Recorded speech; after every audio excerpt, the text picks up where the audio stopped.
A lot of people with their numbers, the challenge is they're intimidated by them, they hide from them, and then they run out of money, right? The number one question I get when people want to hire me as a CFO is, where'd all my money go? It's like, well, that's a really good start. And often, it's not that difficult to figure out. It's just no one actually answered that question. And that's the thing. It's unanswered questions that linger into complexity, confusion, no clarity whatsoever, and then it's all hypothetical, and then you're out of fucking money really quick. And you don't know what happened, you don't know where you're at, and then you have to build a system to get the ability to be accurate. What if I told you the way it has always been done is not the best way? Facing your fears will change your life. The passion behind this journey is merging two separate worlds into one with the goal of creating value and awareness for a better life. I'd rather be sidelined trying to achieve greatness than watch greatness achieved and it only set on the sideline. Now introducing your host, Jacob Emery. This episode of the Iron and Infrastructure Podcast is brought to you by Unlocking Greatness with Jacob Emery, a coaching community built for those ready to become the strongest version of themselves. Weekly calls, proven playbooks, and a community built to grow. Greatness is not given, it's unlocked. Join us today at jacobemery.com or DM coach at jacobemery44 on all social media platforms. Welcome to another edition of the Iron and Infrastructure Podcast.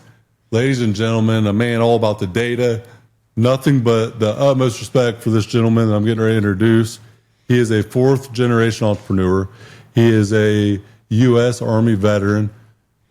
Andy, I'm just going to stop right there. I'm going to let you introduce yourself a little bit better than I'm going to, because I can never do it the credit that it deserves. Who is Andy Weins? What do you do? What do you represent? And let's just kick this thing off by telling the listeners about yourself.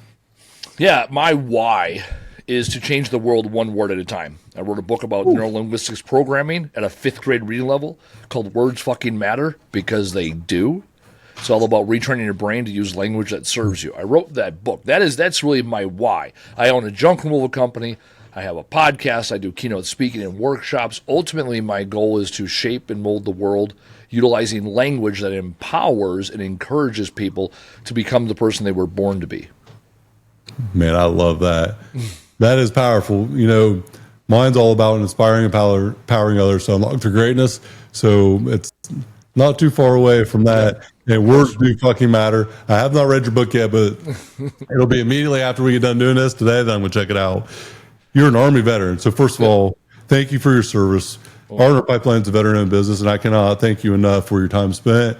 My business partner is also an Army vet. So nothing but the utmost respect just for that simple fact. And you're an entrepreneur. So two wheelhouses that I'm familiar with, not as much internally with the military, but the respect factors for sure there. Entrepreneurship, and let's just say something about the facts, the data. Show me your homework. We've been ranting on for the last half hour about data collection, about numbers. The facts are the facts. Fuck your feelings. Follow the truth, not the tradition. Andy, I'm just going to let you segue right into that because, dude, I feel like you have such a crystal clear understanding of business analytics, data, and how to utilize that. And you don't look like someone that would, and I'm saying that with utmost respect. You don't look like the typical CFO. You don't talk like the typical CFO. And that is what makes you such a special person, from my opinion. Yeah, I got into fractional CFO work because someone asked me one time. Actually, the woman I wrote my first book with, she was my ghostwriter. We were talking one day, and I told her I bought book writing services with her and then marketing services. And I was like, hey, let's get on a call. I want to have a frank conversation with her. And I started telling her about all the issues I saw with her marketing, right? The book writing was great. The marketing wasn't great. And I was like, here's the issue. And she's like, Andy, I don't even know what I'm doing. I'm like, okay. She goes, I'm working harder than I've ever worked and I'm making less money. I go, well, that's upside down. I go, let's hop on a call. I said, just pull up your P&L, your profit and loss statement. So I start digging into it. I'm like, well, here's an issue. Why is this? And I started asking her questions and she has none of the answers. She's like, she's told me since then. She goes, I felt so stupid in that conversation. She'd been in business at that point 11 years, did not know how to read a P&L, never knew what she paid her taxes. She goes, I don't know. They just told me to cut a check every year. Didn't understand the impact. She understood her top line revenue, and then it was all fuzzy and blurry after that. And so she asked me, like, this is probably 3 years ago. She asked me 2.5, 3 years ago to be a fractional CFO. I was like, yeah, no, that's not. I'm focused on words. I'm focused on that's interesting, right? And yet the whole time, the last 9 years, I've run my business, and I've been the bookkeeper. I've been the accountant. I've dug into it, and I've realized the importance of data. I read the books on data. I love it. I look at my profit and loss statement every single day as a business owner, which is kind of unheard of, because I want to get a pulse. I want to know what's going on the financial side. Also we call them, we have KPIs, we have our scorecard, those traditional business things. We also have CSMs, common sense metrics. Oh, love this. Right? And a lot of people are like, oh, that makes sense, right? It's like, well, if the guys are showing up to work on time, they're engaged. When they're not showing up to work on time, they're not engaged. There's a simple common sense metric like that. Turnover rate, yeah. Right, and then we can compare our KPIs, the things that we know are facts, to CSMs, what are assumptions based on what we're seeing. Right, I tell people, I believe what I see, not what I hear. And so I can see numbers. They are sterile, they're a black and white. You can tell me your business is doing great. Sounds good. Let me see the data. Let me see the numbers. One of the best questions I ask is, what's your definition of great? Yeah. Because for some people, if you said, hey, we brought in $1 million top line revenue, they'd be like, oh my God, greatest year ever. Other people would be like, well, our goal was 2.5, so I have to sell my house now. Right? So it's, and all of a sudden, I've walked in the world ignorant, and it has served me extremely well. Going into the world with no assumptions, going to the world, asking the question everyone's thinking and not asking, has worked for me tremendously well. Assumptions, my friend, are the enemy. And, yes, they say if you assume, you make an ass out of you and me. And that is one of the most foundational truths that I could ever believe, because until you dig into what's fact and what, if physics says it's not possible, it's probably not possible. If it's mandated by law, you are absolutely not allowed to do this thing, probably going to follow that code. But other than that, you got to be curious. You got to question everything. Who says that Joe, Bob, Jimmy, John down the street said that this thing has to be true 35 years ago? That's tradition. That's not truth. And so just getting rid of hypotheticals. Hypotheticals to me are just hypocritical. Don't bring a hypothetical to me, because it's irrelevant. You cannot do anything with that other than focus on things that are uncontrollable, which leads to like the ultimate demise of people, I think. Focus on what's right in front of you, what's true, what is not true, and what must be true to get through this situation. I say all the time, I don't do hypotheticals or rhetorical. No. A question is a question. And as soon as we start going down this rabbit hole of hypothetical, of what might, could, should happen, we're arguing about something that's never existed in the world. Yeah. And I love that. Now, when, on the flip side here, we can, however, start to predict and plan our future, and that's not a hypothetical, because it's based on data, it's based on science, it's based on trends, it's based on, right? And then what you say is, okay, I use when-then language. When people start getting into hypotheticals or spider wording, I use when-then language, not if, because if is ambiguous, if is, there's too many ifs in this world, right? So I'll say when. They're like, well, especially the last couple of years here with the political turmoil, the tariffs, and the okay, that's okay. So when this happens, what are the most likely outcomes? And they'll give me like 3 to 5 things that might happen that negatively impact their business. So we come up with a plan. Okay, when this happens, then we do this. What's next? When this, then that. All of a sudden, after about 5 things, I'll say, well, what about this? They're like, well, it's probably not going to happen. Okay. Now, if it could, right? So you're telling me there's 3 to 5 things that might happen in your business in the next 12 months, and we have a then. So, for example, earlier this year, we were at our annual planning, and they said, okay, what are you going to do if your employees get poached, right? I'm like, well, then we will hire new employees, right? Well, then, right? And then I got thinking, oh, what can we do ahead of time? Oh, we need to be a little more employee-centric. We got to pay our people. We got to do quarterly, right? So now we do quarterly surveys. One of the questions is, what is the likelihood that you're going to be working here in 12 months? Ooh, that's a good one. Right? And again, this isn't like, how do you feel about the company? No, it is our survey, we give every quarter, and then we measure quarter to quarter. And our questions are really simple. What's the likelihood you're going to be here in 12 months? Are the expectations of your job clear? Do all employees have similar expectations to their skill level and their level of responsibility? Yes. Because we've seen the trend where all of a sudden, they don't. It's like, well, something's going on here. Yep. We rolled out a bonus program this last quarter, and 50% of the guys either were very satisfied or satisfied, and 50% were neutral.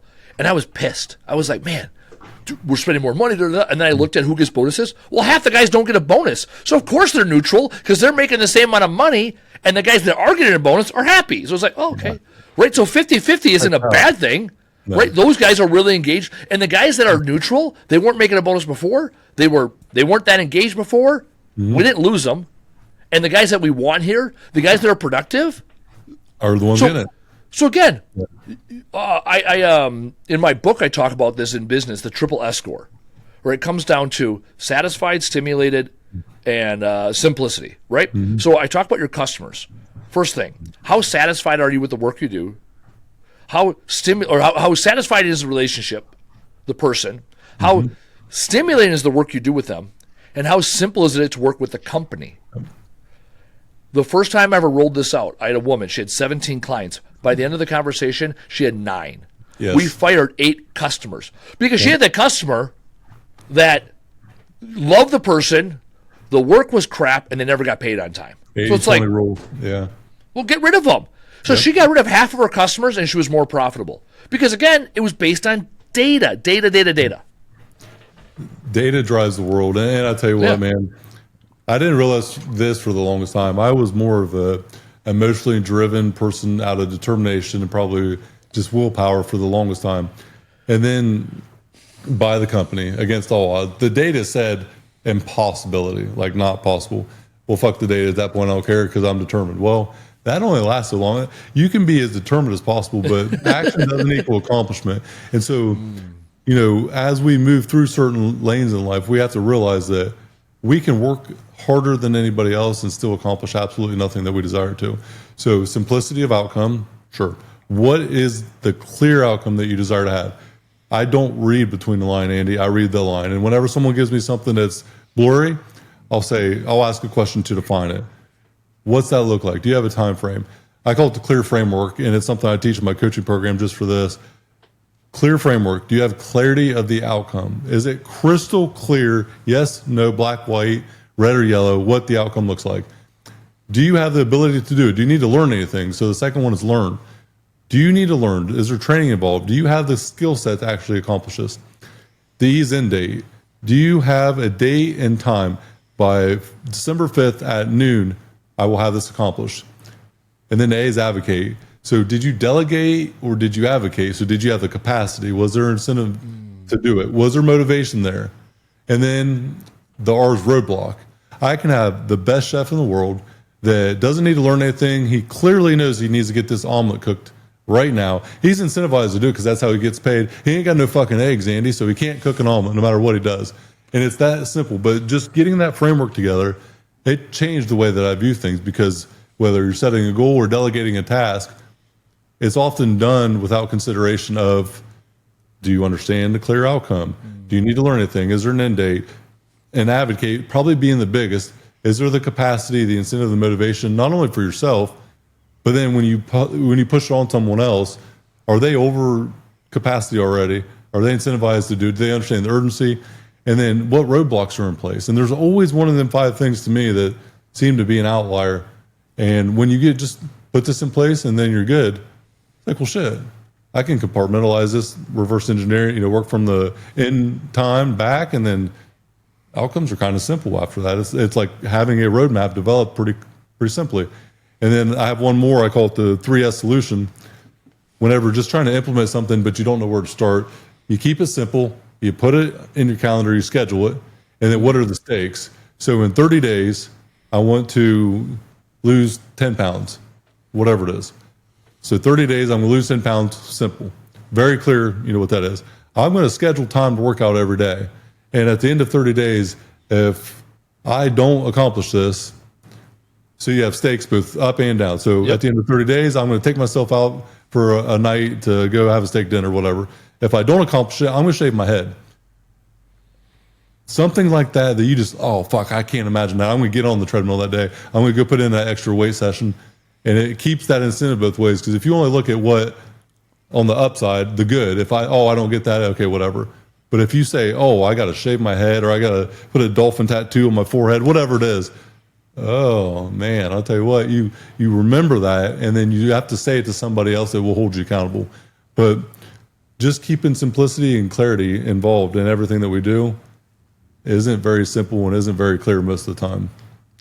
Yeah, that's the I did on my podcast a couple weeks ago. I talked about the difference between details and specifics, and someone asked me, "What's the difference?" And I thought about this. I said, "Okay, a car. There's 100 things that have to go right. Those are the details. I have no idea how an internal combustion engine works. I shouldn't say I have no idea. I have a vague understanding. Right? When it works, I understand it's working. I couldn't tell you how. Right? I said, what are the three most likely things to happen that make it stop working? Yep.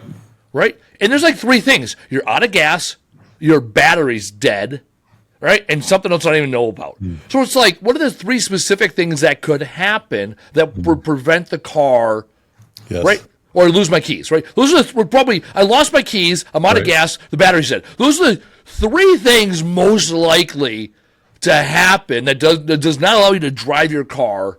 Okay, those are specifics versus details. And again, make it a simple analogy like that. Tell a story. People love stories. When you put a story along with the lesson, now people are engaged. Well, and especially one that's real. That's yours. Because then it's not just a hypothetical at that point. It's something that you're not talking about, where's Waldo? You're talking about a thing that happened. And then you're like, oh, this guy understands me. You know, I found this funny for the longest time. There was this perception whenever, a few years after buying the business, and we had, you know, we started growing and we had a lot of people coming on that were new, and we had new leadership, and it was just a different transition. It's like, oh, Jake don't know what the hell we're doing. Like, they don't know I started out $9 an hour with a shovel in my hand. I worked through every single position on our pipeline, every piece of equipment I ran and understood. I could still go do it to this day. Maybe not be compliant all the way, but I could still do it to this day. But there isn't anything that I haven't done within our industry and in our business, and a lot of people don't even know that. So, like, don't get confused with what is hypothetical and what you think is true. Tradition and truth. What is the fact? Elon Musk, man, I'll tell you what, I'm reading his book right now. We're listening to it, an audio book, and it's like 25 hours. And I have never been so engaged in a 25-hour book listening to it about some crazy engineer that wants to put rockets into space and is obsessed with video games. But his thinking process is insane. But it's been extremely powerful to listen to and understand. You got to question everything with curiosity. Remember there was an interview with Elon, and he was talking about this 2-stage versus 1-stage with a rocket. Yeah. And right in the interview, some kid, like a podcaster, this wasn't like, you know, ABC or something, was like, well, why don't you make both stages, or both parts of the rocket one stage? And he starts answering why that doesn't work, and he's like, actually, I don't know why we don't do that. Yeah. And then 6 months later, he's talking to this individual again, and he's like, hey, you asked that question, and you're right. It actually works that way. So it's like, here's a kid with a microphone and a podcast that asked arguably the greatest inventor of our time a question, and instead of him trying to railroad him or, you know, run roughshod, he was like, wait, there's not a good answer here. Right. Let me look into it. And then gives credit to the kid. And then moves on with his life. Because at the end of the day, it wasn't about his ego. It wasn't about being right or not looking dumb in front of the guy. It was about making the rocket as efficient as possible. Oh, getting it right. However you get there. Yeah. Right? Whatever gets you to the right, that's the right course of action. I love it. And the truth, not tradition. You know, getting down to the facts, getting down to the bare level of what is actually the reality. Business is hard. Business is really hard. Andy, I'm sure you have a lot more stories about business than I do, but my God, man, when you look at business and how simple it is in the grand scheme of things, once you understand the game, like you said earlier, it's really just a number. It's a game of numbers. Yep. What was it for you, though, that got you so hell-bent on data? What was the trigger for you that said, I got to have the analytics mind of it? You don't seem like the type of person that would be foundationally data-driven. Now, maybe I'm way off on that, but what is the thing that really led you to that? It was, I started off in business and I was like, okay, we need a QuickBooks account. Good. Got it. Right.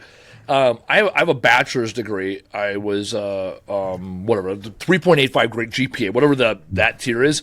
I also got a 1.8 GPA in high school. So perception, right? I was once I gave a shit and I had a clear understanding of how to play the game of college, I was great. Right. I started college at 25.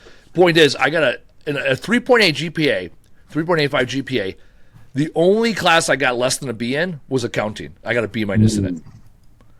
Because I know numbers. I liked algebra and geometry, and I like math. Math comes relatively simple. I watch Shark Tank, and they'll be like, 20% of my company for $100,000. I'm like, okay, it's worth $500,000. Right. Like, my brain does that thing really well, right? And so I'm like, man, why did I get a B minus in accounting? So I first started my business, and my brother and I had 100 things to do. Wait, we said every day there's 100 things. You do 50, I do 50, and we'll figure it out. And then I go, okay, of the 50, I'm going to get down to 10. And then of the 10, I'm going to get down to 5. And then from 5, get down to 2 or 3. And along the way, I'm like, well, I guess I'm the numbers guy because I'm stronger than him in numbers, so that's what I'm going to do. And then I hired accountants, and I'm like, they can't explain my business to me as well as I know it. Yeah. And I'm like, well, let me do this. I'll just figure it out. So I became the bookkeeper, and I figured out QuickBooks inside and out. So it was June of 16 that we started our business. December of 16, it took me an entire month, basically, like 4 or 5 hours a night, and shitty tutorial videos. This is before like YouTube was as accessible as it is now, but it was like shitty videos that Intuit and QuickBooks put out. So they're not like explaining it from a business owner's perspective. They're explaining it merely from a accounting QuickBooks software perspective. And I sat there and I learned because my biggest fear is like, I don't want to owe the government money. Like, that sounds terrible, And then it was 3 or 4 more accountants before I finally got the accountant that matched up with me. And I started working at accountant like, oh, you know your stuff. I'm like, well, doesn't everybody? And they're like, yeah, no. I'm like, oh, okay, that's interesting. Yeah. And I'm like, well, I every time I want to buy a piece of equipment, we were scaling pretty quick. Every time I want to buy a piece of equipment, people ask me for stuff. I'm like, well, I want to be able to walk in the bank confidently and have a conversation. And then I realized, okay, I had my numbers down. And then I would ask questions like, well, how do I make my profit go up? Well, what's costing me profit? And I just kept asking questions. And it was why? And I realized everything came back to data. And so I got obsessed with data. I call it the triple D, right? Data-driven decisions. And then the thing is, looking strictly at data, like this is a lot of things going on in sports now, right? Because the people are like, oh, they're just data nerds. All they look at is data now.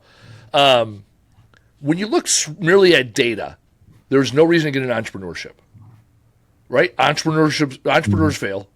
They lose money. They work longer hours and have less freedom at first, right? There's all these reasons. So it's data-driven decisions. Once we have the data, then we make a decision. I remember our 4th month in business, my brother came to, we had 3 trucks at the time. And my brother wanted to buy this truck. It was a pickup truck, a Dodge Ram 1500, 2014. And we're like, it was already wrapped. The guy that had bought it, he was in the same franchise as us, wrapped it.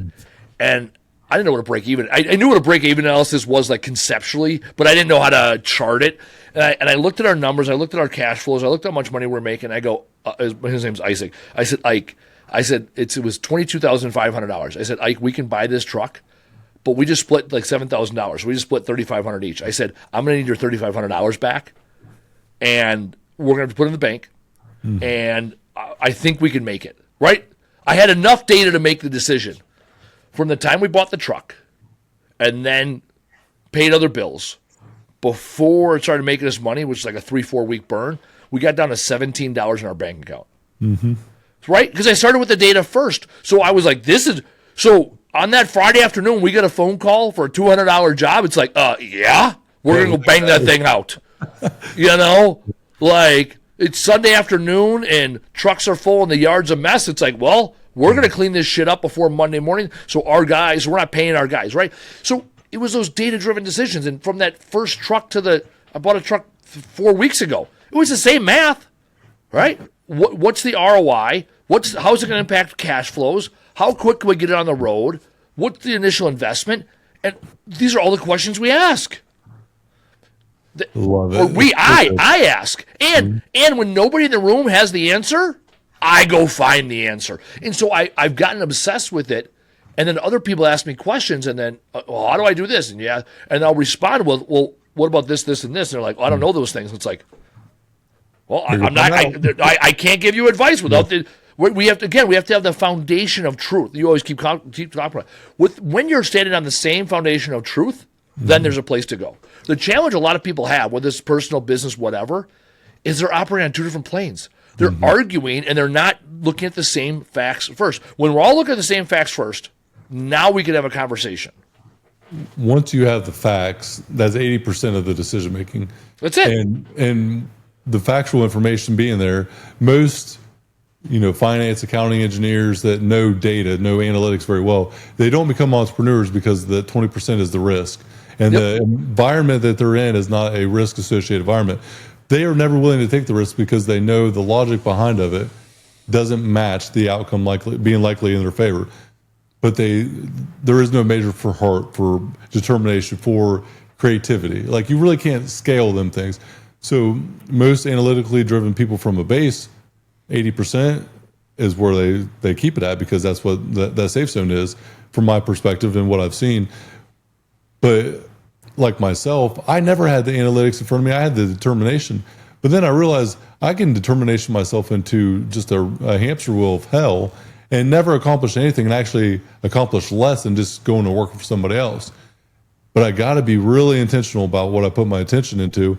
So my intent needs to be about the data, and my intention needs to be focused on the numbers, because the numbers never lie. That is one thing about it. If you have accurate data, they never lie to you. Your feelings, what your thoughts are, it will tell you a different story every single time. The truth, though, is the truth. The facts are the facts. You can't argue with them and not be incompetent.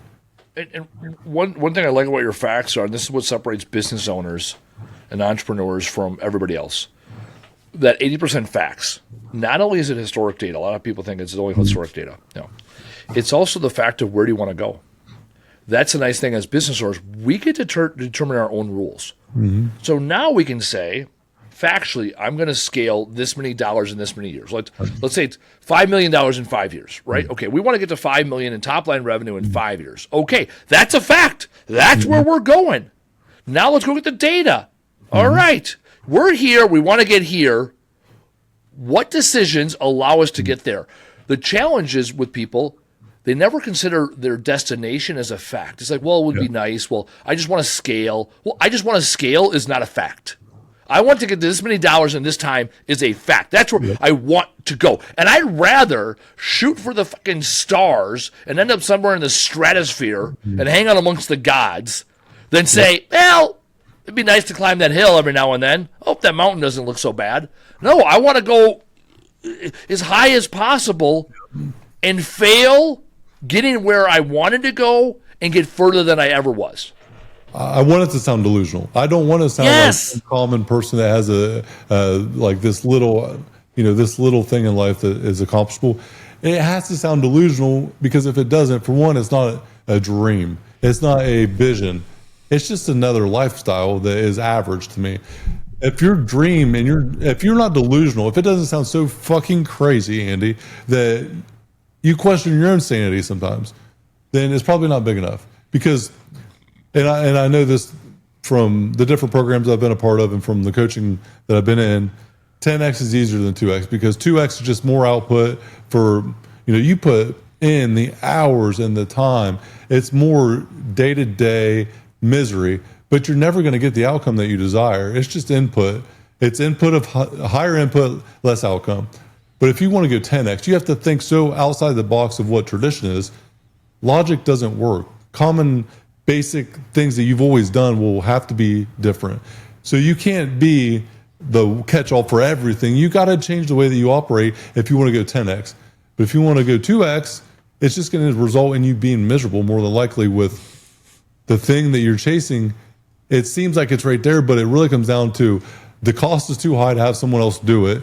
And it's just got to be me breaking my back to the next layer. And then that's where burnout happens for most entrepreneurs that don't ever get the ability to decipher between the two. Regardless, though, just the clarity of outcome. Like, is it clear? And then what must be true for it to be accomplished? answer them questions, and you're 90% of the way there. And then communicate it effectively. That's the third piece there. Yeah. Right? Because it could be crystal clear. Cameron Harold has a great book, Vivid Vision, that lays out your vivid vision. I love using visual representations. There's time my business partner and I are talking, and we're getting close, right? And I'm like, grab a whiteboard, grab a marker. And I'll get up to the whiteboard. It's like, it's like, oh, got it, right? And sometimes I'll go to the whiteboard, and I'm like, oh, wait, maybe it's not even clear to me how it's in the whiteboard. So how am I clear am I being to my partner? And then we do it. And then we come together, and it's like, well, no, do this. And then ego gets put aside because now it's the conflict between the two of us. It's the conflict between the two of us and where we are going. Yes. It's us against the challenge, not us against each other, because, again, that's a fact. So with my business partner now, as we're talking about scaling, it's right halfway through our season right now, midway through the summer, it's like, the question we have now is, do we hire salaried people now? They're going to learn a lot in a short amount of time, and then by the time they're competent, they're going to be, right, we're going to be in our slow season. And I said, okay, well, what would you rather have? Because my views on, we're shooting this here in end of July. My head is in April 1st. That's when our season kicks off again. So I'm thinking, what hires can I make now so I'm best off April 1st? Because I'd rather them get front loaded with work now, see it, have the winter perfect it. So April 1st, they're ready to go. Because the inverse is I wait till January 1 to hire them. They don't really start till February. By the time they start, we really haven't picked up. So they have no idea where we're going because they haven't seen it yet. Right. And by April, they're modeling. And it'll be July before they're really combat effective. And I already need them combat effective in May. Yeah. Well, and that's the thing about it. You don't want to bring someone into chaos and then try to learn. You'd be better off to learn, probably midway through the year. It's chaos. It's chaos. Yeah. It's April, It's already checked. Right now, our systems are flowing. It's mid-season. We're doing well. So have them come in and see what right looks like. Yeah, they come in April when we're ironing things out, because every winter we change something and we work it through. It's like, watch a football season, right? That first week of football, you have these drastic scores typically because you have one team that's prepared and one team that's not, right? By midway through the season, it's a well-oiled machine, right? And then what happens at the end of the season, again, you have the teams that figured it out throughout the year and the teams that were faking the funk. Yep. Or the teams where players or processes broke along the way, right? That's what I say, they're in mid-season form, right? Because mid-season, that's the best place to be. Well, and that's where you have enough data really to say this worked for this amount of time, and so you have the ability to know where you're at with the pulse, and then you have the ability to predict what to do in the future to get the desired outcome. And in that mid-season check, Q1, I'm assuming for you is just it's a hellhole. It's just shitty. I think you're right. Q1 is lose as little money as possible. Yes, right. It is. You have to change what winning looks like. Oh yeah, Q1 is we get a lot of projects done, right? The goal for Q1 is April 1st, all the major projects for the year are done. Yeah. Right. I joke about don't spend money. We spent a shitload of money in Q1 because we're investing in, like this year, we got a new voice over IP. We got AI virtual assistant. We got a new ADP time. All these back-end systems all started in Q1, so they're effective in Q2. Yep. By Q2, it's like, okay, we have our processes, and let's refine them. So Q3, July 1, we are cranking because we got basically, Hillbilly math says 6 months a year. It's closer to 5. I got 5 months a year to make money, right? It's like 5.5 months. That's when I make my money. Exactly. And November 15th, the phone stops ringing. That's it. November 15th, we are done. So I don't even count November. Whatever, I told my business partner this last year. I said, whatever we have in the bank account on November 15th is how we finish the year. Because the last 6 weeks of the year is break even. He goes, really? And yep. And I was on within about $10,000. I go, yeah, we've made our money. And our business administrator, she knows I gave her the goal. Again, we talked about goal, facts. I said, this is a fact. This is how much money we need in the bank on October 31st. So that we will not need to use our line of credit over the winter. She goes, okay. So now her sole focus is allowing us to make sure we have that money, which half of that is making sure I don't spend it. Right? Because I'm like, it's July? Yeah. Let's go buy a truck. Yeah, exactly. Let's go buy some shit I've wanted for a while, right? Because I'm a high risk individual. So again, I regulate my risk by having a risk adverse business partner and a risk adverse business administrator. Because the fact is, Andy's a gambler. You put me in a craps table, I'm gonna have a good time. I'm gonna have a good time until I lose, right? And yet I'm going to the craps table again. But that's why you're an entrepreneur, because you're Correct. intelligent enough to admit that and to know it and say, you know what? If I don't want to lose money going there and doing that, I shouldn't go there and do that. That's how you don't lose money. And as an entrepreneur, the math says you are going to be unsuccessful. That's what the math says. 85% of businesses don't make it 10 years. 50% fail in 5. Yep. And I've had a few businesses that have failed. Kicked my ass financially, humility in spades, and I moved on. I moved forward. The whole goal for me in business is to put myself in a position where I get to play the game again the next day. Yep. That's it. That's what winning looks like. Dude, the biggest risk in business is not being in business. Yeah. I mean, that's it. Like, we face risk all the time. Every day, it can be something tragic to our business. It can be detrimental. It can be over as quick as a snap of your fingers. But not being in business is the only risk that is so bad that you can't come back from. And at the end of the day, I think that's one of the things that I never really considered as I started in the journey. What must be true to survive this challenge or whatever you think of? Well, what happens if I don't? Can I still get a place to live? Can I still get shelter, food on the table? Like, I think I can still survive as a human, provide even if it's bare minimum for my family. But then you got to think about lifestyle and choice and risk, from risk reward ratio, however you want to frame it. But what is the simple truth that worst case scenario, what's this outcome look like? And then what's the impact on my family? I want to talk about one other thing that I don't know if you've ever heard of. It's called the curse of knowledge. I think it was Steven Pinkers. He talks about the curse of knowledge. And it's this bias that we have, that a cognitive bias that we assume that other people will understand what we do. And that everyone knows as much as we know, and that we talk about something and it should just be common knowledge. When we know something so well because of the amount of time we spent on this thing, and we assume that it's so crystal clear to everybody else, because to us it's like, how the hell do you not know this? Like, how would you not know this? It's so hard to imagine not being able to understand it, even though one day we didn't understand it. And it becomes a big discrepancy when you are looking at things from 100,000 foot view and you can see the ground. And then you got some people that are maybe at the 100-foot view, they can't see their own feet. And the discrepancy in knowledge, because of time input and the dedication to your practice or whatever your constraint was at that time, overcoming it, it's wild to think about the compound effect of developing yourself as an individual and what it does for your business. And when you see something so clear and no one else understands it, and you're just like, what the absolute hell is going on here? I don't understand. Yeah, it's right. I was laughing as you're saying that. Our first year in business, we started in 16, so we bought a building in October of 17. And our first year in business, my parents had fronted us money, $25,000. They fronted us to buy a business, or to get in the franchise this and we're a part of. And I paid them it back at the 50th week. And I said to my mom, I'm going to pay you this money back, and then I'm going to put you in a position to quit your job. So she did. So she came work for us. In the first 3 years we had our building, 17 to 20, she oversaw it. And our building, a lot of work. We had oil tanks we got rid of, whatever. It was building maintenance, building facilities. She did all the things, whatever.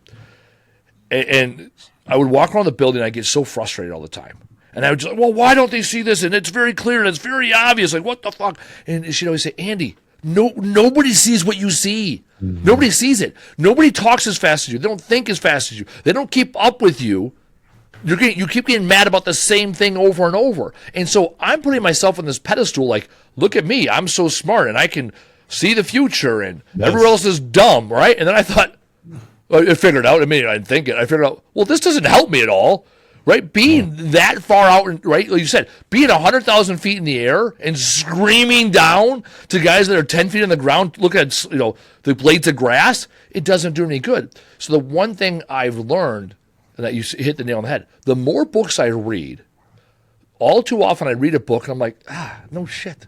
Like I read Dan Martell, Buy Back Your Time. I'm in his coaching program. Incredible. Okay. Yeah, so I read the book and I'm like, well, no shit. This is like common knowledge shit. And yet, I do some of it, right? I know it. I don't always do it, certainly, right? So it was a great reminder there. Moreover, I'm like, oh, wait. No, not everybody thinks like you, Andy. Yep. So I use books like his book, with my business partner especially, to explain where I'm coming from, right? And then I'm reading Alex Hormozy's book, $100 Million Leads right now. Yep.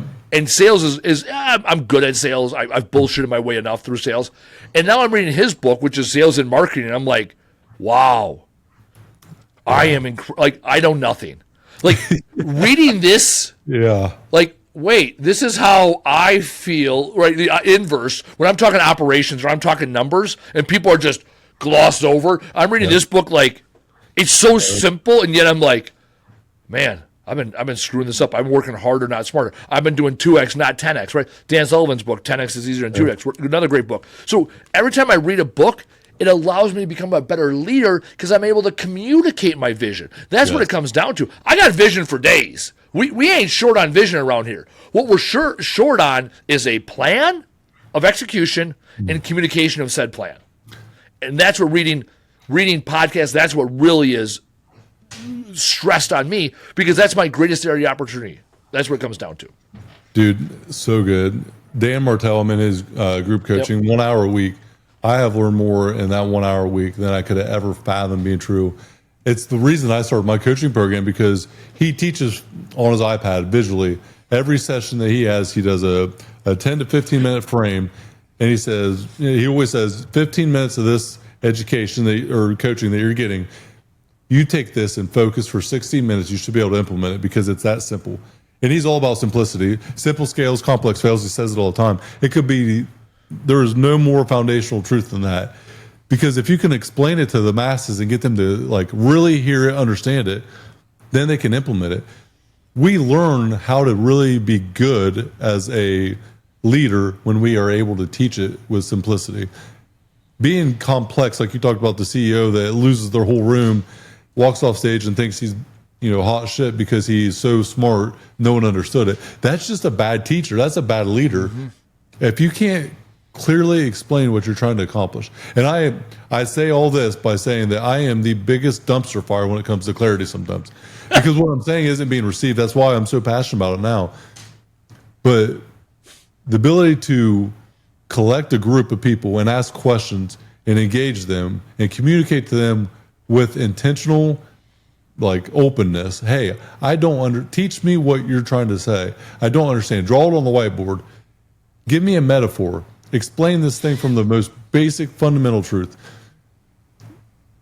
Being a leader is more about being able to communicate. Once you have the ability to communicate something, then you have the ability to inspire, impact, engage others. Repeating yourself, telling a story that you have to say the same thing 15 times just to have the length of the attention in the room. I want to spend the least amount of time to engage anybody and everybody, tell what I need to tell, and it's so clear, I don't need to say it again. And Dan Martell is so good about this. He's direct. He is as brutal as it can be sometimes. I actually had a Zoom call with him a couple weeks ago. I won a testimonial where he said 60 seconds or less, as authentic as possible. Where were you at before you started the program? What did you learn being a part of the program? Where are you at now, basically, was the gist of it. And 5 people got selected out of, there's 4,500 people in his coaching program. Yeah. Whatever that, however many people put one in, I don't know, but I got top 5 out of that. And I watched how he engaged with people and how direct he was. The information is not a shortage.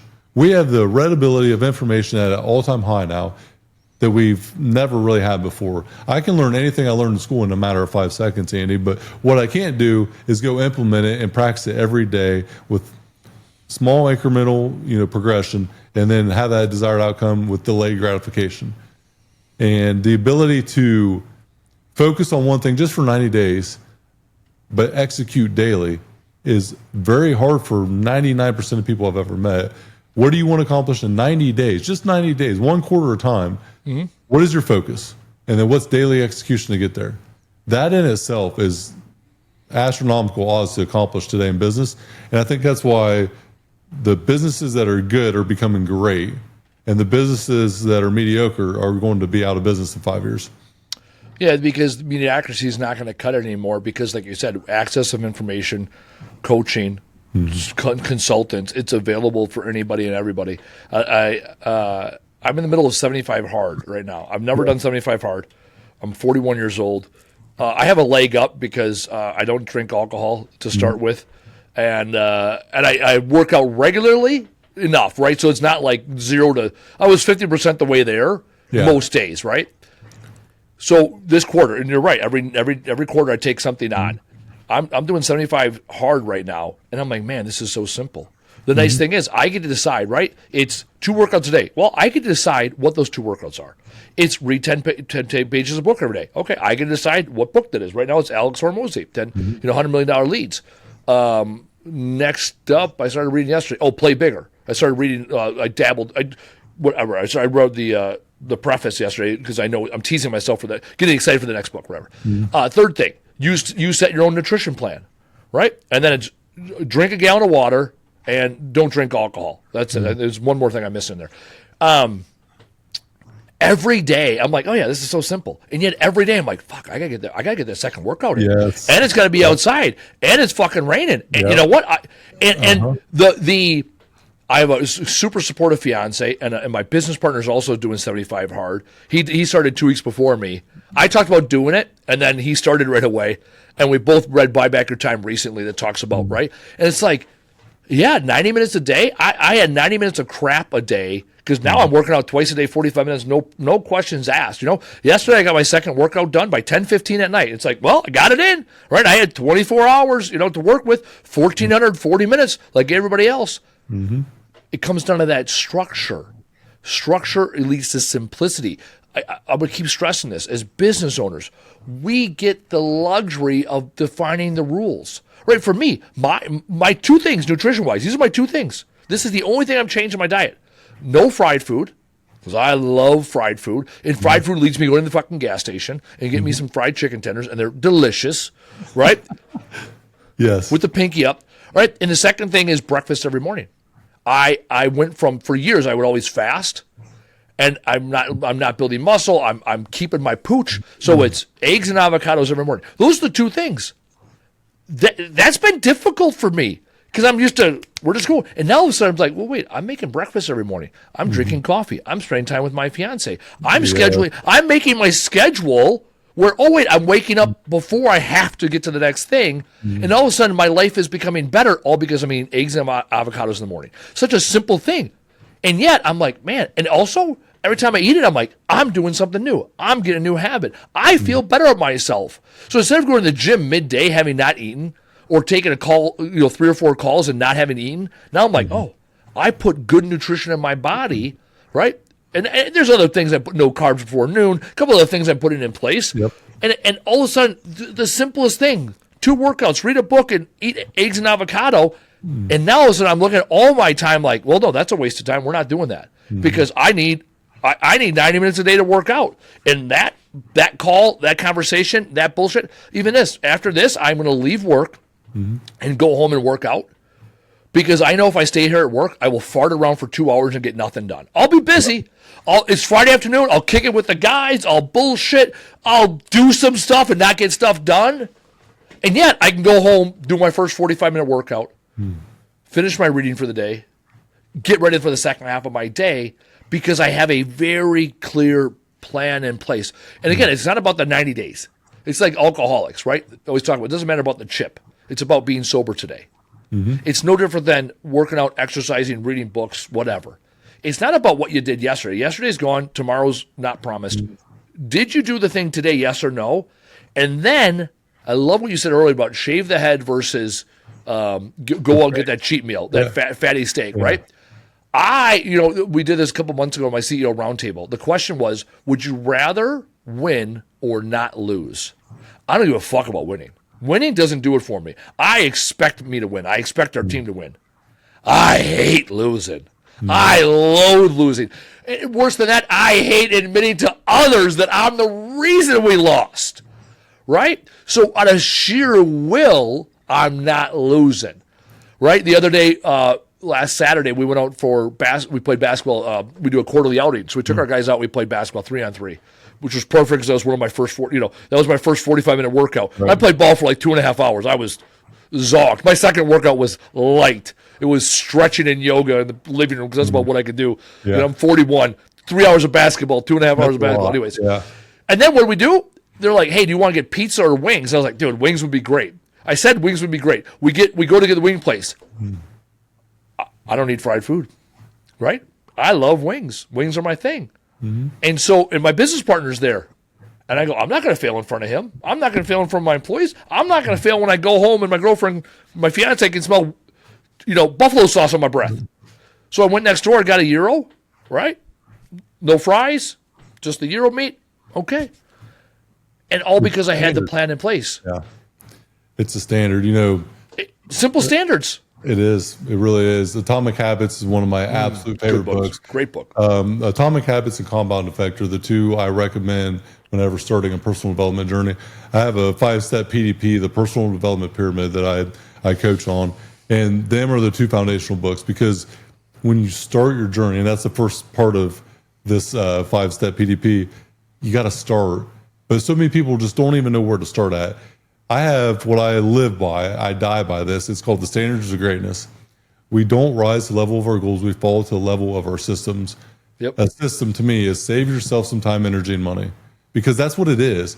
It's about how do I get the best outcome that I desire to have in the least amount of time with the least amount of effort so I can accomplish the freedom that I'm here to get. And my first one is no snooze. Andy, I wake up at 2:50 a.m. Monday through Friday like clockwork. I do not miss that fucking thing. I have missed it maybe once a year in the last 5 years.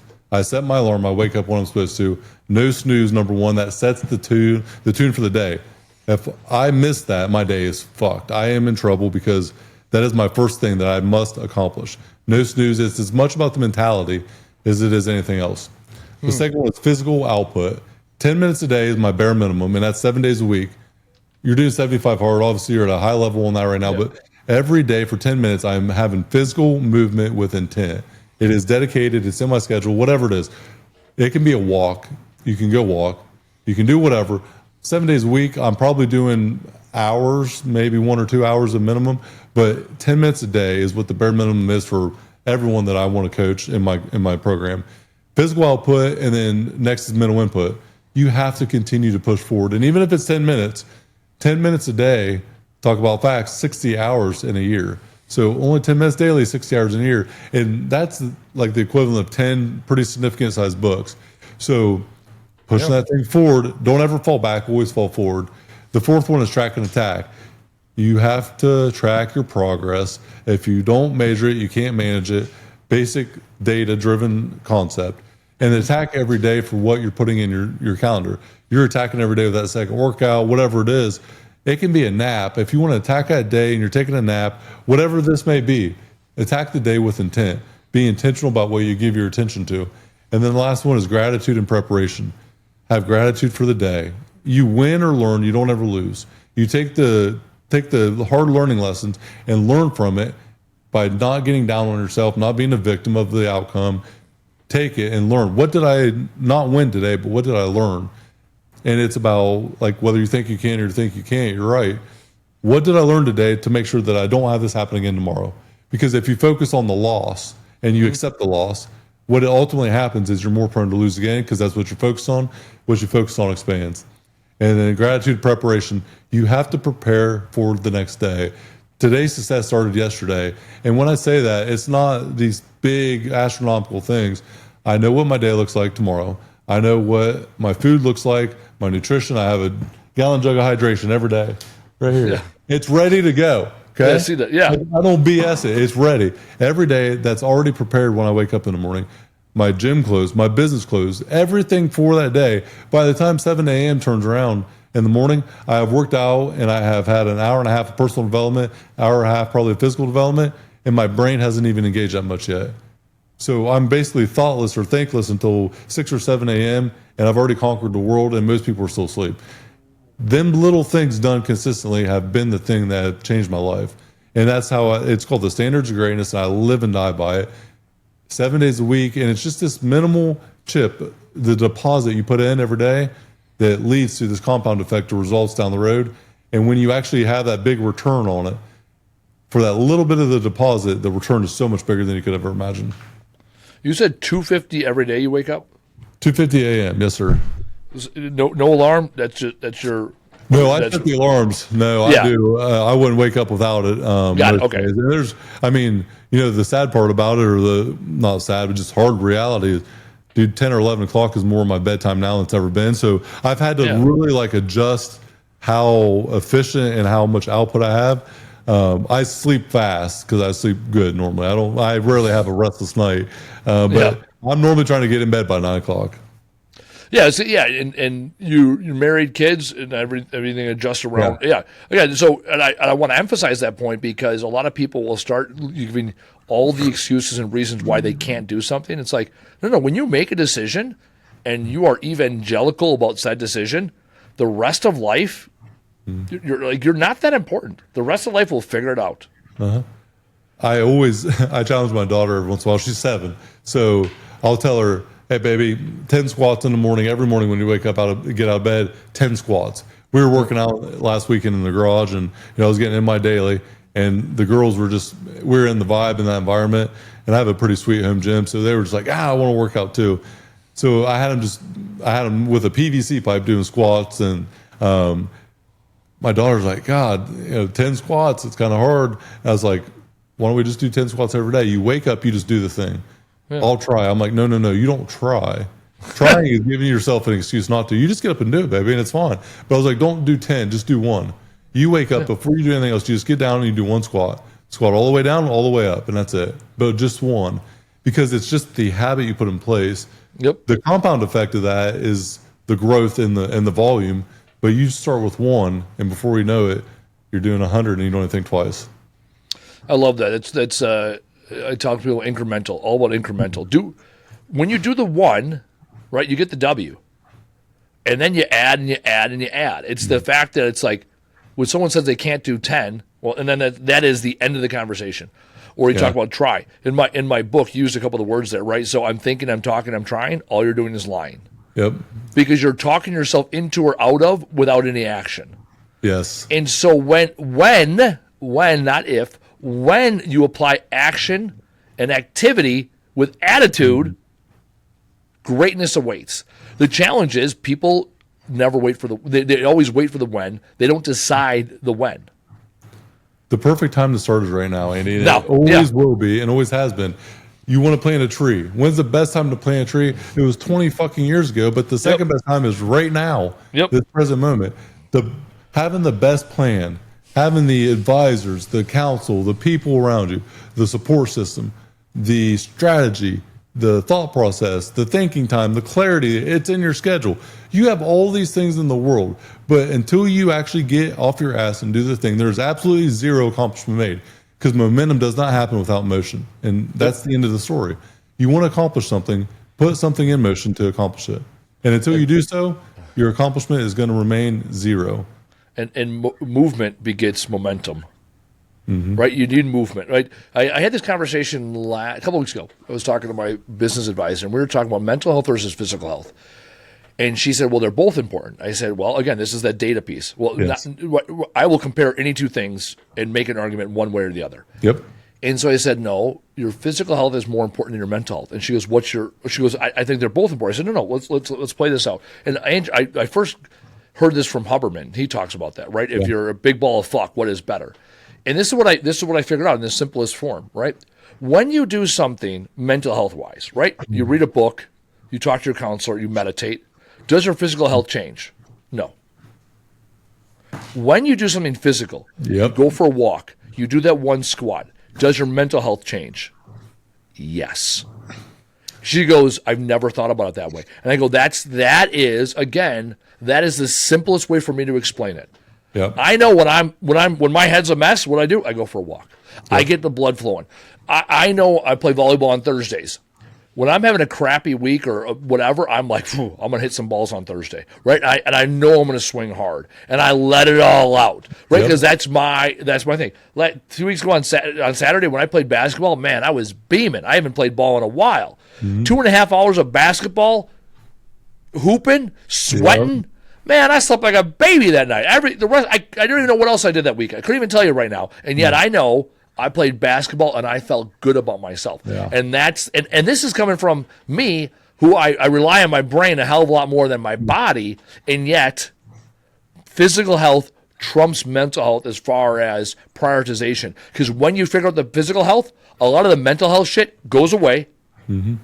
Straight up goes away, gone. And the other stuff starts to work itself out. Because you start building confidence and competence by moving your body. Doing something. I could not agree. I agree 1,000%. And even to the point, I would say this as a veteran for you, I don't think you've ever seen someone problem solve their way out of getting killed in war on the front line. No, right? You can't think it through. The physical part of it has to be there first, and the mental part of it becomes enhanced and more clear. We cannot problem solve our way out of physical harm, chaos. If you're up against someone that's physically dominant over you, or you're in a threatened situation, I don't know how smart you are, and I don't care, because the threat is survival. And so just from the basic human element, when you think about it from that light, I 1,000% agree with you. If you're not taking care of yourself physically, your ability to be mentally engaged, competent, and enhance that, it's going to be minimal at best. And I don't think that I've ever seen someone mentally strategize their physical strength. No. It just doesn't exist. No, I like that. Andy, this has been an absolute joy. I'm going to give you the floor. I want you to plug all the. I can't even read that well, dude. I'm like a third grade reading level. So the list, the resume, everything you have. So much respect for you, dude. I have absolutely enjoyed our conversation to the highest extent. The floor is yours. Take whatever time you want. Plug and play everything you got. Let the people know where they can find you. No, keep it simple. Andy Weins, AndyWeins.com, LinkedIn, Facebook. I am very simple to find in this world. And my book, Words Fucking Matter, Retrain Your Brain, Use Language That Serves You. It will empower you using basic techniques. Again, it's neurolinguistics programming at a 5th grade reading level. That's it. There's the plug. Well, I think I'm barely going to make the cut, but I can probably read that. So I'm definitely going to get a copy of it. Nothing but respect. Andy, what you're doing as a visionary, a veteran, just an absolute stand-up human. I cannot thank you enough, dude. It's been an honor to have your time today. It's been an honor to talk to you. I consider you a friend. Never shook your hand. I will one of these days. I'll make it up to Wisconsin, come see you sometime. But, dude, it's been an absolute pleasure to have you on the show. Thanks, Jake. Appreciate it. This has been another edition of the Iron Infrastructure Podcast. An absolute elite special guest, Andy Weins. We're out. This episode of the Iron and Infrastructure Podcast is brought to you by R&R Pipeline Inc., an infrastructure company. Join our team today at rrpipelineinc.com